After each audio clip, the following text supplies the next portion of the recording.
সেই চিহ্নটা দেখে, সেই নিশানাটা দেখে আমার উম্মাদের ঘরে আমি নবী চিনতে পেরে যাব। এবার আমাদের যুবকেরা, এ জওয়ানেরা ও আমার মুরব্বিয়ানেরা, আম্মা জান হযরত আয়েশা সিদ্দিকা রাদিয়াল্লাহু তাআলা আনহা বললেন, ইয়া রাসূলুল্লাহ হাবিবাল্লাহ, ইয়া রাসূলুল্লাহ হাবিবাল্লাহ, হুজুর সেই নিশানাটা কি, হুজুর সেই চিহ্নটা কি, আপনি কি একবার বলবেন? আল্লাহ নবী বললেন, ও বিবি আয়েশা, আল্লাহ কোরআনুল মাজিদের ভিতরে বললেন, ইয়া আইয়ুহাল্লাযীনা আমানু ইযা কুমতুম ইলাস সালাতি ফাগসিলু উজুহাকুম ওয়া আইদিয়াকুম ইলাল মারাফিকি ওয়ামসাহু বিরুসিকুম ওয়া আরজুলাকুম ইলাল কাবাইন। আল্লাহ নবী আমার, হুজুর আমার ওই সময় বলেছিলেন, ও বিবি আয়েশা, আমি রাসূলুল্লাহ জানিয়ে দিলাম, আল্লাহ পাক রব্বুল আলামিন উজুর ভিতরে চারটে ফরজ দিয়েছেন। আল্লাহ নবী হুজুর আমার বললেন, বিবি আয়েশা, আমি রাসূলুল্লাহ জানিয়ে দিলাম, আল্লাহ পাক রব্বুল আলামিন আমি নবী আমার উম্মাদের ঘরে 5 ওয়াক্ত নামাজ ফরজ করেছেন, 5 ওয়াক্ত নামাজ ফরজ করেছেন। আমার উম্মাতানিরা 5 ওয়াক্ত নামাজ পড়ার পূর্বে তারা উজু করবেন, উজু আদায় করবেন। যে উজুর ভিতরে আল্লাহ চারটে ফরজ দিয়েছেন। নাম্বার 1 হলো মুখমণ্ডল ধৌত করা, নাম্বার 2 হলো 2 হাতের কোণই পর্যন্ত ধৌত করা, নাম্বার 3 হলো মাথা মাসাওয়া করা, নাম্বার 4 হলো পায়ের কিড়ালি পর্যন্ত ধৌত করা। আল্লাহ নবী হুজুর আমার ওই সময় বলেছিলেন, ও বিবি আয়েশা, উজুর ভিতরে যে চারটে ফরজ দিয়েছেন, আমার উম্মাতানিরা যারা কিনা পৃথিবীর জমিনে যারা বেশি বেশি উজু আদায় করবে, উজু করবে, কিয়ামতের ময়দানে, মাশারের ময়দানেতে আল্লাহ পাক রব্বুল আলামিন এই সমস্ত জায়গা থেকে আমার আল্লাহ নূর চমকাবে। আর আমি রাসূলুল্লাহ ওই নূরটা দেখে আমার উম্মাতের ঘরে আমি নবী সহজে চিনে যাব। আমি রাসূলুল্লাহ আমার উম্মাতের ঘরে আমি সহজে চিনতে পেরে যাব। ও বিবি আয়েশা, আমি রাসূলুল্লাহ জানিয়ে দিলাম, আমার উম্মাতানিদের ঘরে এই নূর চমকানো দেখে আমার উম্মাদের ঘরে আমি রাসূলুল্লাহ হাউজে কাউসারের পানি পান করাবো। জোরে হবে না সুবহানাল্লাহ? মুহাব্বতে হবে না সুবহানাল্লাহ? আম্মা জান হযরত আয়েশা সিদ্দিকা রাদিয়াল্লাহু তাআলা আনহা জিজ্ঞাসা করলেন, আল্লাহ রাসূল জবাব দিলেন, বিবি আয়েশা, আমার উম্মাতানিরা বেশি বেশি উজু করবে, 5 ওয়াক্ত নামাজ ফরজ সারা দিনে তো 5 বার করবে, আরো বেশি বেশি যারা ওজুর করবে সারাটা জীবন দুনিয়াতে থাকবে, ওজু নষ্ট হয়ে যাবে, আবার ওজু করবে। যত বেশি ওজু করবে, আল্লাহ রাসূল সাল্লাল্লাহু আলাইহি ওয়াসাল্লাম হুজুর আমার বলছেন, আল্লাহ পাক রব্বুল আলামিন এই সমস্ত জায়গা থেকে নূর চমকাবে। আমি রাসূলুল্লাহ এই নূর চমকানো দেখে আমি নবী আমার উম্মতদের ঘরে চিনে যাব। জোরে বলেন সুবহানাল্লাহ। সেই নবীর উম্মত, সেই রাসূলের উম্মত আমি আপনি। আল্লাহ পাক নবীর খাতিরে, মুস্তাফার খাতিরে, জানে রহমতের খাতিরে আল্লাহ পাক রব্বুল আলামিন আমাদের ঘরে বড় নসিব করেছেন। আমরা শ্রেষ্ঠ নবী পেয়েছি, শ্রেষ্ঠ কিতাব পেয়েছি।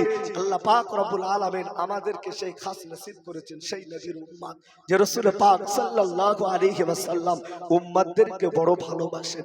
উম্মতদের গায়ে আল্লাহ রাসূল সাল্লাল্লাহু আলাইহি সাল্লাম বড় মুহাব্বত করেন।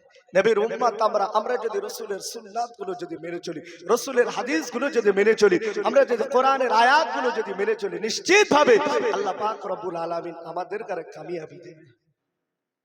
নবীর উম্মতেরা, নওজওয়ানেরা, এ রাসূলুল্লাহ দিওয়ানারা ও আমার আল্লাহ পাকের বান্দা বান্দি গণেরা, আল্লাহ নবী হুজুর আমার সোনা জামানে বললেন তারাকুম ফিকুম আমরাইনি লান তাদিল্লু মা তামাসসাকতুম বিহিমা কিতাবাল্লাহি ওয়া সুন্নাতা রাসূলি। আল্লাহ নবী হুজুর আমার জানিয়ে দিলেন ও আমার সাবিরা, ও আমার সাহাবারা, আমি রাসূলুল্লাহ সাল্লাল্লাহু আলাইহি ওয়াসাল্লাম জানিয়ে দিলাম, আমি নবী জানিয়ে দিলাম, আমি রাসূলুল্লাহ দুনিয়া থেকে পর্দা নেব, আমি রাসূলুল্লাহ দুনিয়া ছেড়ে চলে যাব, আমি নবী, আমার পরে আর কোনো নবী আসবে না, কোনো রাসূল আসবে না, কোনো পয়গম্বর আসবে না। আমি রাসূলুল্লাহ জানিয়ে দিলাম, আমি নবী আমার ইন্তেকালের পরে, আমার ওফাতের পরে আমি যাদের ঘরে রেখে যাব তারা হলো আমি রাসূলুল্লাহ, আমার ওয়ারিস। আল্লাহ নবী আমার বললেন আল উলামা ওয়ারাসাতুল আম্বিয়া। আল্লাহ কোরআন মাজিদের ভিতরে বললেন ইন্নামা ইয়াখশাল্লাহ মিন ইবাদিহিল উলামা। আল্লাহ কোরআন শরীফের ভিতরে বললেন যে সমস্ত উলামাদের ভিতরে, যে সমস্ত আলেমদের ভিতরে খৌফে ইলাহি, আল্লাহ পাকের ভয় থাকবে, আল্লাহ পাকের ভয় ভীতি থাকবে। আল্লাহ রাসূল বললেন যে সমস্ত উলামাদের ভিতরে আমি রাসূলুল্লাহ আমার সুন্নাত থাকবে, আমি রাসূলুল্লাহ জানিয়ে দিলাম তানারা হলো আমি নবী আমার প্রকৃত ওয়ারিস, তানারা হলেন ওয়ারিস আমার উম্মাতালিরা। আমি নবী আমার ইন্তেকালের পরে যদি আমার উম্মাতালিরা যদি আমার ওয়ারিসদের ঘরে যদি লক্ষ্য করেন, আমার ওয়ারিসদের দিকে যদি তাকিয়ে চলে, আমি রাসূলুল্লাহ জানিয়ে দিলাম তারা জানো আমি নবী আমাকে মেনে চললো। হবে না সুবহানাল্লাহ। রাসূলের ওয়ারিস কারা? নবীর ওয়ারিস কারা? আজকে আমরা সমাজের বুকে আমরা যা কিছু দেখছি বর্তমান সময় সন্ধিক্ষণে, আমরা হয়তো মনে করছি যে সকলেই নবীর ওয়ারিস। ইতিপূর্বে আমাদের উস্তাদ হুজুর জনাব মাওলানা মুফতি ইউনুস সাহেব হুজুর তিনি মূল্যবান আলোচনা করেছেন, কিন্তু ওলামাদের দেখতে গেলে তাদের দেখতে হবে যে তানাদের ভিতরে আল্লাহর ভয় আছে কিনা, রাসূলের সুন্নাত আছে কিনা, তারা প্রকৃতভাবে রাসূলের ওয়ারিস কিনা।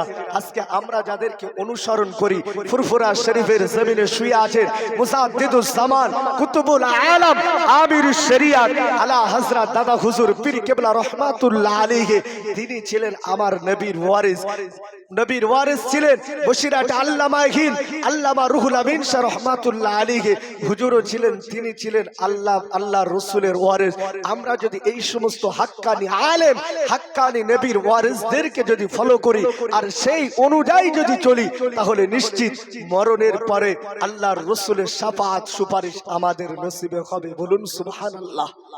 আজকে যারা কিছু জানে না, শুধু নামে ডিগ্রি নিয়ে মুজাদ্দিদুজ জামান দাদা হুজুর পীর কেবলা রহমাতুল্লাহ আলাইহি হুজুরকে বলছেন বেদাতি পীর, হুজুরকে বলছেন বেদাতি। যে মুজাদ্দিদুজ জামান দাদা হুজুর পীর কেবলা রহমাতুল্লাহ আলাইহি একটা নয় 40টা হাদিসের কিতাবে সনদ প্রাপ্ত যে মুজাদ্দিদুজ জামানকে, এমন কি বাংলা আসামের জমিনে এত বড় আলেম এখনো পর্যন্ত আসেনি, আর পরবর্তী সময় আসবেন কিনা সেটা আল্লাহু আলাম, আল্লাহ ভালো জানেন। এর জন্য আমাদেরকে দেখতে হবে, জানার রীতি, জানার ওসিয়াত। আমার দাদা হুজুর পীর কেবলা রহমাতুল্লাহ আলাইহি যে ওসিয়াত করে গেছেন, সেই ওসিয়াতটা হলো হুজুরে পাক সাল্লাল্লাহু আলাইহি ওয়াসাল্লামের ওসিয়াত। আর সেই ওসিয়াতটা যদি আমরা মেনে চলতে পারি, নিশ্চিত আল্লাহ পাক রব্বুল আলামিন আমাকে আপনাকে কামিয়াবি দান করবেন। তাই রাসূলুল্লাহ সাল্লাল্লাহু আলাইহি ওয়াসাল্লাম বলছেন তারাকতুম ফীকুম আমরাইনি লান তাদিল্লু মা তামাসসাকতুম বিহিমা কিতাবাল্লাহ ওয়া সুন্নাতা রাসূলি। আল্লাহ রাসূল সাল্লাল্লাহু আলাইহি ওয়াসাল্লাম বলছেন আমি নবী দুনিয়া থেকে পর্দা নেব, আমি রাসূল দুনিয়া থেকে পর্দা নেব, কিন্তু আমার উম্মাতানিরা যে কিতাব আমি রাসূল আমার প্রতি অবতীর্ণ করেছেন, কোন কিতাব? যে কিতাবকে আল্লাহ পাক রব্বুল আলামিন এত নিয়ামত করেছেন, যে কিতাব আমি তেলাওয়াত করলে, আপনি যদি শ্রবণ করেন, আল্লাহ আপনার নামায় আমলে সওয়াব দেবেন। আপনি তেলাওয়াত করলে, আমি শ্রবণ করলে, আল্লাহ আমাকেও সওয়াব দেবেন। সেই শ্রেষ্ঠ কিতাব আল্লাহ পাক রব্বুল আলামিন রাসূলের প্রতি অবতীর্ণ করেছেন। সেই কিতাব যদি আল্লাহ রাসূল সাল্লাল্লাহু আলাইহি ওয়াসাল্লাম হুজুর আমার বলছেন এই কিতাব অনুযায়ী যারা চলবে আমি রাসূল, আমার সুন্নাত অনুযায়ী যারা চলবে আমি রাসূলুল্লাহ জানিয়ে দিলাম তাদের ঘরে আমি রাসূলুল্লাহ কিয়ামতের ময়দানে জামিনদার হয়ে যাব। জোরে বলেন না সুবহানাল্লাহ। নবীর উম্মতেরা, নওজওয়ানেরা, এ রাসূলুল্লাহ দিওয়ানারা ও আমার আল্লাহ পাকের বান্দা বান্দি গণেরা, সেই কিতাবের ভিতরে আল্লাহ পাক রব্বুল আলামিন জানিয়ে দিলেন। আল্লাহ পাক কি বললেন কিতাবের ভিতরে?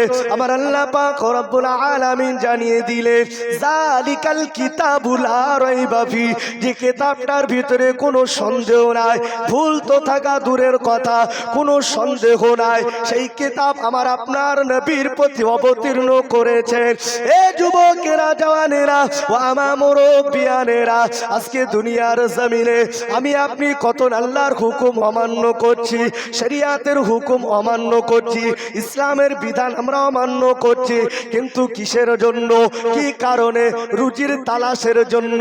কিতাবের ভিতরে আল্লাহ কোরআন মাজিদের ভিতরে বললেন ওয়ামা মিন দাব্বাতিন ফিল আরদি ইল্লা আলাল্লাহি রিজকুহা।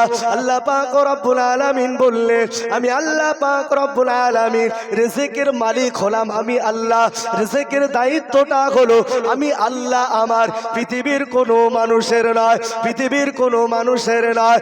এ যুবকেরা, জওয়ানেরা, আমরা যদি একটু চিন্তা করি আল্লাহ পাকের হুকুম অমান্য করে দুনিয়ার জমিনে রুজির তালাশের জন্য আমরা ছুটে যাই, রুজির তালাশের জন্য ছুটে যাই, কিন্তু আল্লাহ পাকের হুকুমকে অমান্য করে যদি আল্লাহ পাকের হুকুমকে যদি আমি আপনি যদি অমান্য করি তাহলে আমাদের রুজিতে আল্লাহ বরকত দেবেন না। বর্তমান সময় সন্ধিক্ষণে এই রুজির জন্য আমরা কতই না পরিশ্রম করছি, কেউ বা রাত 12টার সময়, কেউ বা রাত 1টা 2টো 3টের সময় আমরা উঠে চলে যাই। কেন? রুজির তালাশের জন্য। এ নবীর উম্মতেরা, এ রাসূলুল্লাহর আশিকি গণেরা, আমরা যদি রুজির জন্য যদি এত কষ্ট মেহনত করেও যদি আমাদের যদি বরকত যদি না হয়, বরকতটা হবে কিভাবে? আমাদের ভিতরে শরিয়াতের বিধান নাই, আল্লাহ পাকের বিধান নাই। আমরা রুজির জন্য রাত 12টার সময় উঠতে পারি, কিন্তু নামাজের জন্য আমরা এমন করে 5টার সময় উঠতে পারি না। আমরা নামাজ আমরা অনেকেই পড়ি না।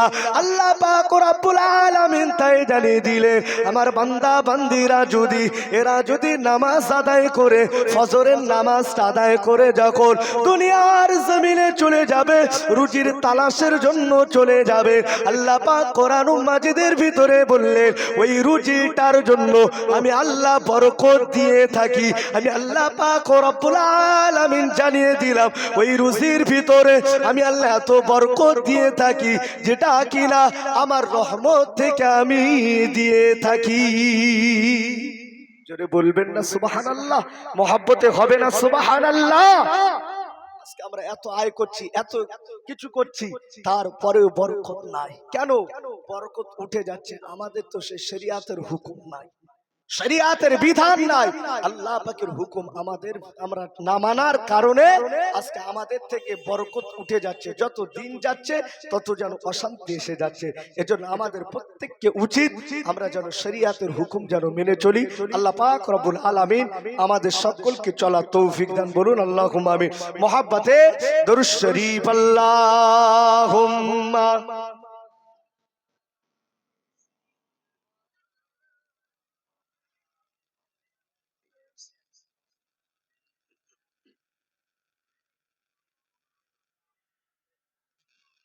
আমি লিখিব চিঠি দেব তোমায়, পাখি পৌঁছে দিও রওজায়। আমি লিখিব চিঠি দেব তোমায়, পাখি পৌঁছে দিও রওজায়। আমি থাকিব বসে এই আশায়,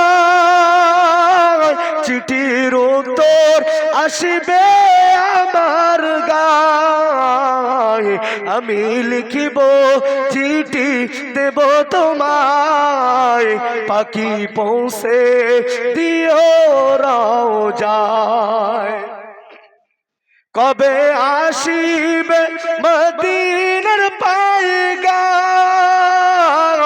গায়ে বাঁধিব হাজিদের ঘেরাম কবে আসিবে মদিনার পায়গাম গায়ে বাঁধিব হাজিদের ঘেরাম আমি ঘুরিব মদিনার চারিপাশ আমি ঘুরিব মদিনার চারিপাশ দু চোখে দেখিব সবুজে গুম্বদ আমি লিখিব চিঠি দেব তোমায় পাখি পৌঁছে দিও রওজায় আল্লাহুম্মা সাল্লি আলা সাইয়্যিদিনা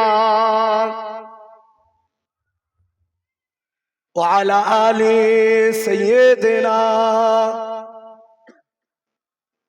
মুক্তাসার করলাম সকল আমার জন্য দোয়া করবেন আমি আপনাদের গ্রামের সন্তান হয়ে একটু দোয়া নেওয়ার উদ্দেশ্য অল্প সময় যা কিছু আল্লাহ বলিয়েছেন আল্লাহ আমাদের সকলকে শোনা এবং বলার থেকে বেশি বেশি নেক আমল করার তৌফিক দান সকলে বলি আল্লাহুম্মা আমিন বিশেষ করে আজকের আমাদের মাহফিলের আমন্ত্রিত একের পর এক ওলামা হযরত গানেরা আসছেন এখনই যিনি ওয়াজ নসিহত করবেন জানার ওয়াজ আমরা ইন্টারনেটের মাধ্যমে শুনে থাকি আমরা বহুবার শুনেছি কোকিল কণ্ঠস্বর দিয়ে কোরআন এবং হাদিস দিয়ে সুন্দর আলাপ আলোচনা করে আমরা অনেকে হয়তো চিনি আবার অনেকে হয়তো চিনি না আমি প্রত্যেককে অনুরোধ করছি মেহেরবানি করে আপনারা মাহফিলে চলে আসুন জনাব আলহাজ হাফেজ মাওলানা